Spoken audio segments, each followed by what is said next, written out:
مشاهدينا مرة تانية رجعنا مع حضراتكم لاستوديو برنامجنا صباح المحروسة، وهبتدي مع حضراتكم ملفنا النهاردة عن صناعة الغزل والنسيج في جمهورية مصر العربية. يمكن في عام 2014 بالتحديد في مدينة المحلة الكبرى، وهي من أشهر المدن في صناعة الغزل والنسيج في جمهورية مصر العربية ككل، إنها تقريبا إنتاجها بيمثل 40%. كان في مشاكل، كان في طلبات لعمال شركة غزل المحلة، وبالفعل فور تولي رئيس الوزراء الدكتور إبراهيم محلب مهام منصبه راح لهم وزارهم واتكلم معاهم، وكانت مشكلتهم أو كان ليهم مجموعة من الطلبات، قال لهم هنقدر نحل البعض والبعض الآخر هيتم حله بالتدريج. وكان أهم المشاكل عدم توافر الغزول. في شهر مايو الماضي من حوالي أسبوعين تقريبا كان في زيارة مرة تانية لمعالي رئيس الوزراء لمدينة المحلة الكبرى، وقعد مع العمال والقيادات واتكلم معاهم برضو فيما يتعلق بصناعة الغزل والنسيج. النهاردة عايزين نتكلم بشكل مفصل سواء بمستوى عام على صناعة الغزل والنسيج أو على وجه التحديد لصناعة الغزل والنسيج في مدينة المحلة الكبرى وشركة غزل المحلة. مفروض انه انا معايا الحقيقه النهارده ضيفين. اولا الاستاذ ابراهيم بدير عبد النبي رئيس مجلس اداره الشركه وهو على وصول، احنا في انتظاره. وضيفي الكريم استاذ مجدي عثمان احد العاملين بشركه غزل المحله الموجود معايا دلوقتي في الاستوديو بيشرفني. صباح الخير يا استاذ مجدي، اهلا بيك. استاذ مجدي، يعني حضرتك قبل ما كنا في الفاصل حضرتك قلت لي عايزين نتكلم على صناعه غزل المحله، عفوا على صناعه الغزل والنسيج بشكل عام على مستوى جمهوريه مصر العربيه. ايه اهم المعوقات الموجوده على الساحه الان هي بتعوق صناعه الغزل والنسيج بشكل عام، مش بس في المدينه؟ بدايه يعني احنا اما نتكلم بدايه عن صناعه الغزل والنسيج. الغزل والنسيج صناعه مهمه جدا، لها ابعاد سياسيه وابعاد اجتماعيه. ابعاد اجتماعيه بدايه لانها صناعه كثيفه العماله، تحتاج عمال كتير. البلاد اللي في شكل ظروف بلدنا كده، صناعه الغزل والنسيج بالنسبه لهم مهمه جدا، لانها بتقلل مستوى البطاله، وده الشق السياسي. ان انا برفع الضغط على الحكومه ان انا بشغل ناس، مبقاش عندي بطاله، مبقاش عندي لما يبقى في بطاله في استعداد للخطا طبعا. ده الشق السياسي. الشق الاجتماعي ان فيه ناس كتير هتشتغل، في بيوت هتتفتح، خصوصا في البلاد اللي شكل ظروفنا كده. بلد شكل الهند مثلا اهتمت جدا بصناعه الغزل والنسيج، وعملت وزير للغزل والنسيج تحديدا. دلوقتي هي بتشغل 90 مليون واحد في الهند في صناعه الغزل والنسيج. 90 مليون واحد اتشال همهم من على اعباء الحكومه. 90 مليون واحد فتحوا بيوت. 90 مليون واحد بداوا يعملوا اصلاح اقتصادي في البلد. تمام.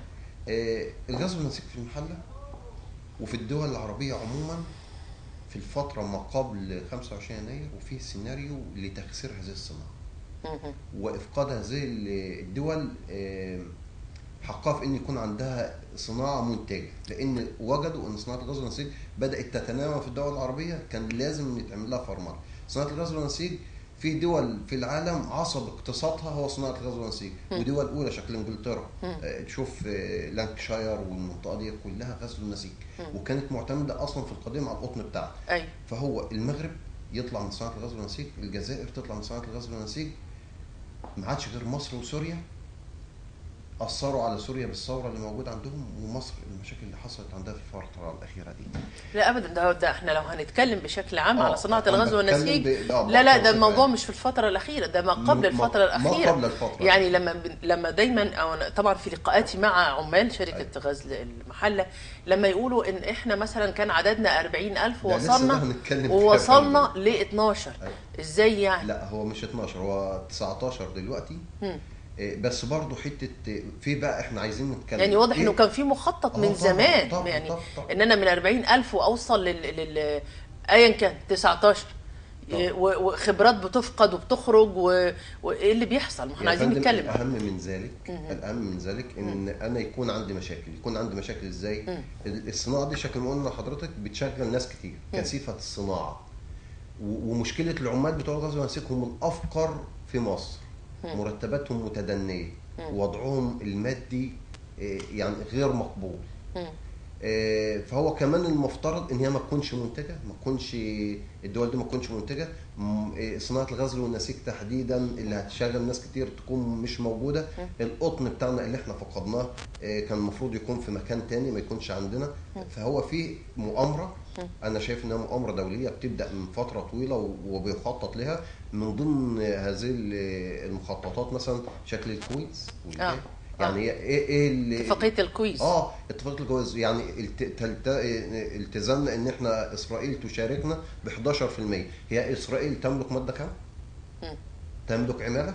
طب العماله هتكون عندنا والماده الخام من عندنا، امال ايه اسرائيل هتدخل 11% ايه؟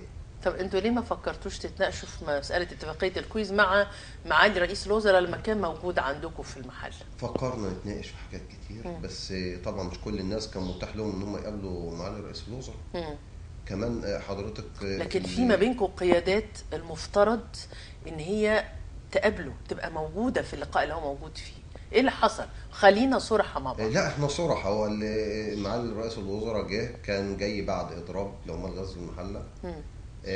ده في المره الاولانيه. ده ما انا هجيبها لك من المره الاولانيه. طيب تمام، خليني مع حضرتك. الاضراب كان معمول عشان العمال ما اخدوش حقهم ومستحقاتهم الماليه. اللي فاضل. مستحقاتهم الماليه ديت الناس يعني مفكرين ان عمال غزل المحله بيقفوا بياخدوا فلوس. لا، ما فيش فلوس ولا حاجه. الحق المالي اللي كنا بناخده، يعني مثلا واحد شكل حالاتي بياخد 600 جنيه فيه. ف 600 جنيه ده بيمثل للعامل في قطاع فقير مثل صناعه الغزل والنسيج حاجه مهمه. فهو كان بينتظر ياخده فما جابوهوش في ميعاده. فالعمال، وكنا داخلين على عيد، فالعمال وقفوا يطالبوا بباقي مستحقاتهم الماليه. فبالتالي حصل الاضراب. وبعد كده جه السيد رئيس الوزراء وقال والله احنا هنحدد لكم مواعيد الصرف.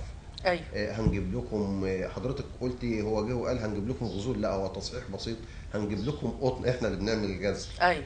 فهنجيب لكم قطن. هو جاب قطن شهر، واحنا كنا محتاجين 3 شهور. الشهر تقريبا ب50 مليون، يعني 150 مليون هناخدهم قطن، وبعدين الشركه هتشتغل وتسددهم. تمام. فطبعا ما جاش غير شهر واحد. فده تقريبا اللي حصل يعني. ده اللي حصل بصراحه. ده اللي حصل بصراحه. اتفضل. لكن الشركه يعني عصب الشركه عصب قوي، الماكينات كويسه، اللي البنيه الاقتصاديه بتاعت الشركه ممتازه. لكن انتوا وقتها، عشان احنا بنتكلم في موضوع اتفاقيه الكويز، لكن انتوا وقتها يا استاذ مجدي ما اتكلمتوش معاه في الاتفاقيه في اللقاء الاولاني؟ ما اتكلمناش لعده اسباب. طيب. ان كان جاي والشركه فيها في حاله اضراب، وفي حاله احتقان بين العمال. فكان الاهتمامات باللقاء بتاعه في حاجات اخرى. مش موضوع الكويز. الكويز دي اتفاقيه عدت، كانت معموله في النظام اللي عدى. فبالتالي احنا كنا بنتكلم في حاجات اخرى يعني عدى عليها، وطبعا عدى على مصر ثوره وحاجات من ديت، فشغلت الراي العام بتاع العالم. طب ننتقل للزياره الثانيه. و ليه ما تمش فتح برضو موضوع اتفاقيه الكويز كان من ضمن الاتفاقيات اللي هتاثر على صناعه الغزل والنسيج في مصر؟ هو يا فندم مش كل الناس بيتسنى لهم لقاء مع رئيس الوزراء، حتى قيادات منكم. لا، ده هو تحديدا القيادات ما يقابلوش رئيس الوزراء، انما اللي يقابل رئيس الوزراء ناس اخرى يعني. طيب مين بيحدد اللي بيقابل رئيس الوزراء مين؟ اظن الامن. طيب انا هتوقف مع حضراتكم. ده اكثر من ذلك، انا لنا بعض الاخوه من الناس اللي شغالين في الحركه العماليه. ايوه. ولهم باع طويل في الحركه العماليه. دخلوا يعني تم اختيار اسمائهم، تم ترشيحهم من الاقسام، وراحوا عشان يقابلوا معالي رئيس الوزراء. وبالفعل اتسحبوا تاني. الناس راحوا قالوا لهم لو سمحتوا ارجعوا تاني للعمل.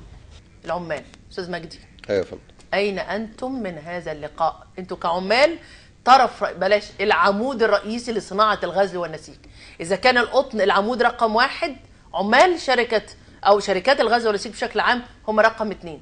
فين العمال والقيادات العماليه من هذا اللقاء؟ اولا حضرتك كنت تعلم بهذا اللقاء؟ لا طبعا. طيب اتفضل. بص يا فندم، هو بس بدايه انا هقول نقطه الاول، اسباب انهيار صناعه الغزل والنسيج في مصر. هو شكل ما الباشمهندس ابراهيم تفضل وقال ان القطن سبب من اسباب انهيار الغزل والنسيج، بس سبب انهيار زراعه القطن في مصر مش الفلاح، مش اهمال الفلاح، لا، هو اهمال الحكومه أيوه. لهذه الزراعه الحيويه. أيوه. الصناعه يا جماعه، الصناعه هي عامل حيوي ووسيط حيوي بين الزراعه وبين التجاره. اذا نهضنا بصناعه الغزل والنسيج، نهضنا تبدا النهوض بصناعه الغزل والنسيج من البذره اللي بتتحط في الارض، من الاراده السياسيه ان احنا ننجح بالصناعه ديت. صناعه الغزل والنسيج صناعه مهمه وحيويه واستراتيجيه وسياسيه، تستطيع انها ترفع دخل البلد ككل. أيوه. وتقلل البطاله في البلد، فهي صناعه مش شويه ان احنا نهتم بيها. الحكومه لم تهتم بصناعه الغزل والنسيج، الحكومه لم تهتم بزراعه القطن، لم تتبنى الفلاح، توفر له الارشاد، توفر له البذور. ده احنا قلنا ده عوامل السقوط. طيب. عوامل النهوض من وجهه نظري لا مش هندخل على النهوض دلوقتي واحده واحده. خلينا في اين انتم عشان من هذا الوقت بتاع حضرتك عشان نلحق نلم الامور كلها. عوامل. طيب عايز اين انتم من هذا اين انتم؟ انا دلوقتي اولا من بعد 2006 الدوره النقابيه لم تتغير. بعد الثورات طبعا احنا بعدنا شويه عن يعني كمان، خصوصا في الفتره الاخيره دي دلوقتي العمال بعيد عن العمل خالص، عن الفكر بتاع شغل الاداره. يعني احنا ما نعرفش بالميعاد اللي الباشمهندس بيقول عليه. اذا هنا ما فيش تواصل ما بين الاداره وبين العمال. لا، الباشمهندس من ضمن الحاجات اللي تحمد للباشمهندس ابراهيم انه كان فاتح لنا مكتبه، اي مشكله كانت بتقابلنا كنا بنروح له. تمام. ومش بس الباشمهندس ابراهيم، وبرده يعني معظم المفوضين والرؤساء مجلس الاداره الاخر دولت كنا بنروح نقعد وياهم ونطرح عليهم المشاكل. ولكن هو فيه يعني في المرحله الاخيره ديت بعد خصوصا حكم المحكمه بتاع المحكمه الابتدائيه اللي بتقول اللي يعمل اضراب او اعتصام يحلل المعاش المبكر. ازاي واحنا عندنا الدستور في الماده رقم 15 بيقول ان الاضراب السلمي حق للعامل ينظمه القانون، مش يمنعه القانون. فما تجيش على السلاح، اهم سلاح للعامل. العامل ما بيضربش بس عشان خاطر فلوس. هو هنا مش العامل يا فندم بيضرب، العامل بيضرب او يعتصم اذا يعني شعر بخطر على الصناعه بتاعته، لان الشركه ديت او الصناعه ديت هي اللي احنا بناكل منها عيش. فاحنا وعمال غزل المحله عمال وطنيين الى ابعد حد. عمال غزل المحله هم الشراره الاولى لثوره يناير ولثوره 30 يونيو. عمال غزل المحله بيخافوا على تراب غزل المحل. فبالتالي اذا طبعا وطلبات مش بس مستحقات مال، لا وطلبات غزل المحل، عمال غزل المحل خاصه بالصناعه وازدهار الصناعه واكل العيش، وان احنا بنخاف على مكان. يا فندم لما كان بيحصل اضرابات او اعتصامات، الطلبات دي المفروض تقدموها لمين؟ لاستاذ ابراهيم كرئيس مجلس اداره للشركه، ولا للشركه القابضه، ولا لنقيب الشركه القابضه المفترض انها تملك ولا تدير. تمام. ولكن طبعا احنا بنشوف ان الشركه القابضه بتتدخل في امور كتير في اداره الشركات اللي تابعه عليها. انا ما بتكلمش عن غزل المحله تحديدا. استاذ ابراهيم، يا ريت حضرتك تقفل الموبايل لانه بيأثر على الصوت وبيخلي الصوت مش واضح. انا بتكلم على العموم. العمال يجب ان يكون، يعني احنا بنطالب بقى بسرعه، وبنطالب الباشمهندس ان هو يساعدنا في الموضوع ده، سرعه انتخابات لمجلس اداره، مجلس اداره للشركه يساعد رئيس مجلس الاداره في امور المنشاه.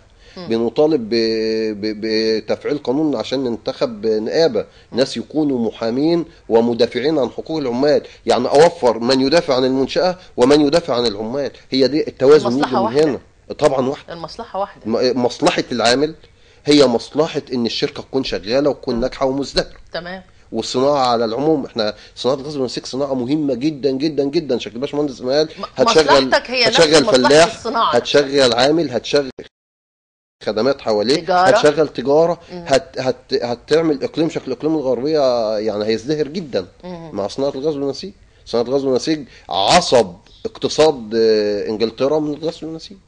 طيب 90 مليون في الهند بيشتغل في الغزل والنسيج. انا عايزه نتيجه. عايزه نتيجه يا فندم؟ نتيجه الحكومه تحط ايديها على صناعه الغزل والنسيج. الروشته الوحيده لانقاذ صناعه الغزل والنسيج بتتمثل في 3 حاجات او 4 حاجات. اولها ان انا امنع التهريب. اول حاجه امنع تهريب. هو المطلوب دلوقتي ان احنا نفقد صناعه الغزل والنسيج ويجي لنا قماش نشتغل نفصله. ايوه، ده اللي هم عايزينه بره. أيوة. المطلوب نعمل ايه يا فندم؟ اولا فرض رسوم جمركيه على المنتجات اللي جايه لنا من بره، وفرض رسوم اغراق. اتنين، منع التهريب تماما عشان يتسنى لنا المنافسه في قلب بلدنا هنا.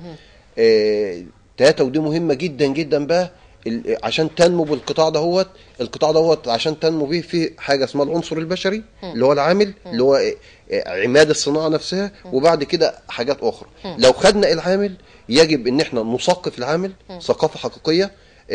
حته الثقافه العماليه اللي موجوده عندنا ديت اللي بنروحها يومين ثلاثه، ديت مش تثقيف للعامل. يجب ان احنا نعمل تثقيف حقيقي للعامل، لان العامل المثقف يستطيع ان هو تدريبيه مستمره. دورات تدريبيه مستمره. ثانيا، ان انا اتبنى العامل ماديا، ما يبقاش عامل غزل ونسيج عامل فقير، عامل لا يستطيع انه يربي ابنائه، هينعكس عليه في شغله. للصناعات الغذائيه من كام يوم استطاعت ان هي تجيب للعاملين عندها بدل الغذاء، بدل الوجبه اللي بياخدوها يوميا، حوالي 90 جنيه. في ظل الظروف الصعبه جدا ديت، ازاي عامل غزل ونسيج ما يحصلش على مثل هذا الحق البسيط جدا؟ يعني الوجبه ضئيله جدا، المرتبات متدنيه تكاد تكون منهاره، في ظروف عمل قاسيه، امراض مهنيه كتير، الغبار ممكن يعمل ربو، حاجات ده كلها. ازاي ما نتبناش العامل اقتصاديا؟ انا لو تبنيت العامل اقتصاديا هيجي مستريح، هيشتغل، هيطلع لي انتاج كويس معقول. العلاوه الاجتماعيه اللي كنا بنحصل عليها كل سنه، اين اقرار العلاوه الاجتماعيه من الحكومه حتى الان؟ يعني انا بنتهز الفرصه بقى والباشمهندس موجود وهيقابل المسؤولين، ده من غير ما تدبس الباشمهندس على الهواء يعني.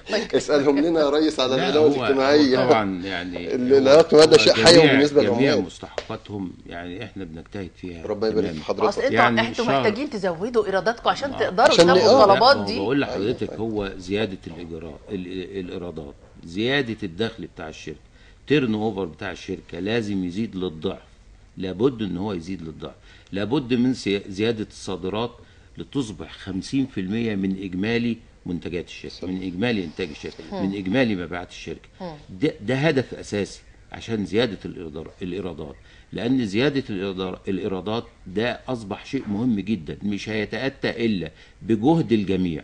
جهد الجميع، زياده الانتاج. يعني عشان ازود المبيعات لازم يبقى في انتاج، يبقى لازم ازود الانتاج، لازم الانتاج حضرتك يزيد للضعف. قبل زياده الانتاج في نقطه بعد اذن حضرتك، هو يزيد الانتاج للضعف. فرصه وجود الباشمهندس ابراهيم معانا. هو طبعا ده كله بيسبقه لابد من توفير طلبيات. زراعه القطن في مصر امر مهم وامر حيوي، وهو مش هتكلم على نقطه الزراعه، ما احنا قلنا ده خلاص قرار سيادي اصلا. حضرتك طلبتي ان معالي وزير رئيس الوزراء يعني يطلع نتيجه. انا بقول لحضرتك النتيجه ان الوزير الشهر اللي قبل اللي عدى طلع وقال اللي هيزرع قطن هو مسؤول عنه، احنا مالناش دعوه بيه، الدوله غير مسؤوله عن القطن. فازاي يبقى قرارات اللي بيقولها الوزير او راس الحكومه في هذه الزراعه بتصب ان ما بنتبناش زراعه القطن؟ يا فندم يجب تبني الفلاح والعامل في مصر، هم الذين لم يستفيدوا من الثوره حتى الان. هي الفئه الاهم طبعا، هي الفئه الاهم، الفلاح والعامل. ما يجيليش وزير القطن وزير الزراعه يقول انا اللي هيزرع قطن يبقى مسؤول عنه. احنا محتاجين وزير للقطن ووزير للامن. والله طالما وزير الزراعه مش عارف يعمل استراتيجيه. يجب ان احنا ما ناخدش الكلام اللي بيتكتب في الجرايد كانه خلاص ده تصريح للوزير. تصريح طب ما هو لازم الوزير ينفيه يا فندم. لا استاذ ابراهيم، طالما الوزير ما نفاهوش يبقى الكلام مظبوط. هو المفروض ينفيه لو هو مش مظبوط، وقدامه الفرصه ينفيه. ثانيا القضيه يا فندم مش في زراعه قطن طويل التيله وبس، احنا محتاجين لقطن متوسط التيله وقطن قصير. ده الباشمهندس طبعا خبير في هذا المجال، ولكن القضيه مش قطن طويل التيله. ما تنتج لي قطن قصير التيله، الصعيد يسمح بذلك، انتج لي قطن قصير التيله وهاتولي اشتغله. ما انا عندي دراسات تقول لي كل منطقه تصلح لانتاج اي نوع من انواع القطن، اي اراضي. الموضوع الرؤيه بقى يا فندم اللي حضرتك كنت بتتكلمي عليها، رؤيه ان ازاي ننجح، هو ده المطلوب. الرؤيه أيوة ان انا ابص على انا موقعي فين. ايوه هو ده اللي مش موجود حتى الان. أيوة. احنا مش جايين هنا نجمل صوره الحكومه، احنا جايين نتكلم بصراحه. الحكومه الحاليه مخفقه في حاجات كتير، من ضمنها زراعه القطن، من ضمنها انها تقف جنب الصناعه حيويه شكل صناعه الغزل والنسيج. صناعه الغزل والنسيج لو تبنوها تبني حقيقي، لو تبنوا العامل تبني حقيقي، ثقافيا واجتماعيا واقتصاديا، لو احداث تشريعات يا فندم، امور مهمه جدا. التشريع اللي ينجح الصناعه مش موجود. استاذ مجدي، اوجه القصور الموجوده عندكم بمنتهى الصراحه من وجهه نظر العاملين في هذه الشركه او العمال في هذه الشركه؟ ايه هي اوجه القصور اللي موجوده واللي محتاجين فيها قرار رئاسي مش قرار حتى من مجلس الوزراء؟ بص يا فندم، هو شكل ما تفضلت كده واتكلمنا في الفاصل، هو يعني ضعف ايقاع الحكومه الموجوده. لازم نكون واضحين هي وصراحه. الحكومه لسه بتتمشى شويه من الصعيد لحد يا وجه فندم، بحري، يمين شمال، بتتفرج على مصر لسه الاول مش عارفاه. المريض يعني، او ان لم يتهم الانسان نفسه بالمرض فلن يسعى للشفاء منه. احنا عندنا لازم اعترف ان انا لازم مريضه اعترف ان انا عشان مريض. اروح اتعالج. عندي قصور في الحكومه المصريه، ايقاعهم بطيء، ايوه ما بيتعاملوش مع يعني في الظرف اللي يناسب مصر في الوقت الحالي. أيوه. احنا في ظروف صعبه جدا، بنسارع يعني بنجري، المفروض نجري عشان نقف على رجلينا. على فكره مصر لو ما نجحتش في المرحله ديت مش هننجح خالص. يجب ان احنا في المرحله ديت نسارع ونسابق الزمن عشان نقدر نعمل حاجه. القصور من وجهه نظر العاملين غياب الحكومه وغياب منظومه التشريعات لبعض القوانين اللي من شأنها ان هي تنهض بصناعة الغزل والنسيج وتدفع الأذى عن العاملين فبنقول في إن صناعة الغزل والنسيج. التشريعات خليها بعد البرلمان لأن هو المنوط بهذه التشريعات إلا إذا كان في هناك أمر ضروري. أما بالنسبة للحكومة فمن الواضح أنه رتمها البطيء أصبح لا يتناسب مع مطلقاً. وقتنا الحالي مطلق. على الإطلاق، وده في أكتر من اتجاه وفي أكتر من مجال بيتقال هذا الكلام. أيوة تمام. محتاجين حكومة شابة. الحكومة دي كانت موجودة في فترة ما لتثبيت دعائم الدولة لأمور كتير عدت في السنة اللي فاتت، لكن حاليا في 2015 محتاجين شكل مختلف. طبعا أكيد محتاجين حكومة تناسب الفترة اللي احنا بنعيشها. محتاجين حكومة تكنوقراط، محتاجين حكومة تنزل وتتعامل مع العمال. على فكرة المهندس إبراهيم، ما هو بينزل، المهندس إبراهيم محلب ما هو بينزل وبيقعد ويا الناس، بس ايه النتائج اللي حصلناها من اخر زيارة له كان قاعد بيقول الدنيا كويسه والدنيا حلوه. اول ما قال الدنيا كويسه والدنيا حلوه عرفت ان هو ما قعدش مع العمال ولسه ما عرفش ايه انا المشاكل. هقول لحضرتك على حاجه. المهندس ابراهيم محلب جه غزل المحله وقال ان احنا بشركه غزل المحله شركه بدات تكسب وبتشتغل ب 80% من طاقتها. كلام شكل الفل. ان احنا نطالب السيد ابراهيم محلب بانه يتبنى بقى العمال اقتصاديا. مش احنا كسبانين؟ ادينا بقى حقوقنا. مش هو قال كده؟ احنا حقنا بقى، احنا كسبانين. احنا محتاجين العلاوه الاجتماعيه التي لم يتم اقرارها حتى الان. يا جماعه ما بنطالب بالعلاوات الاجتماعيه بتاعت العمال ومستحقاتهم ليه؟ ده اصلا في عصب انجاح هذه الصناعه. ان انا ادي عامل يبقى مستريح في بيته وفي حياته فيقدر ينجح ويقدر ينتج. انا حتى الان لم يتم اقرار العلاوه الاجتماعيه. وعلى العكس في خارج قطاع الاعمال تم تدشين قانون الخدمه المدنيه. ده قانون الخدمه المدنيه ده يعني لوحده فيه كلام كتير، ولكن من ضمن الحاجات كويسه فيه ان هو بيرفع اجر العامل والموظف وبيعيد هيكله الاجر ويقلب الهرم من 20% اساسي ل 80%. اين نحن كعمال قطاع الاعمال من هذا؟ يعني احنا كسبانين اهوت وبشهاده رئيس الوزراء. اللي على فكره احنا معانا على الشاشه في صوره للمحاكمه، او نقول اليوم المفروض قرار النطق بالحكم الخاص باعدام الرئيس السابق مرسي واعوانه. احنا شايفينه على الشاشه، واحنا طبعا مضطره ان احنا ننهي وقائع هذه الجلسه. فانا بشكرك ضيف الكريم استاذ مجدي عتمان احد العاملين بشركه غزل المحله، شكرا جزيلا. ولنا لقاء اخر باذن الله، او للحديث بقيه باذن الله في موضوع غزل المحله. تشرفنا يا فندم. ولكن او صناعه الغزل والنسيج بشكل عام. الموضوع عضال ويحتاج للبحث اكثر من ذلك، كان نفسي نتحدث النهارده في ازاي ننهض بصناعه الغزل والنسيج، لان هي الروشته المطلوبه بقى ازاي نعالج. هتكون في لقاء اخر باذن الله. ان شاء الله. بشكرك شكرا جزيلا. الله خيرا. مشاهدينا بشكر حضراتكم على المتابعه، وبنلتقي مع حضراتكم باذن الله في الغد مع اسره جديده لبرنامجنا صباح المحروسه. شكرا لحضراتكم والى اللقاء.